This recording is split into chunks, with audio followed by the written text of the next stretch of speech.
আবার নদীর উপরে ব্রিজ আছে, ব্রিজের উপরে আবার ব্রিজ আছে গেটগুলা খোলার জন্য। এই বিশাল বড় ভয়ঙ্কর নদী, এই তিস্তা নদীর উপরে ব্রিজ। আপনারা দেখুন বড় বড় পাহাড়, পাহাড় থেকে এই নদী চলে আসছে।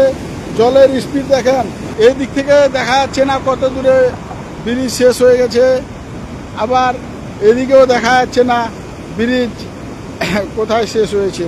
দেখেন তিনটা গেট খোলা আছে, তিনটা গেট খোলা আছে। মনে হয় এটা নদী না, এই নদীর নাম দিলে মানে সাগর নাম দিয়ে দিতাম, দরিয়া। এত বিশাল বড় দরিয়ার মনে হয় উড়িয়ে নিয়ে চলে যাবে। বলছে আমার সঙ্গে চলো। কত এখানে মানুষটা বলে, মানুষ কি হবে?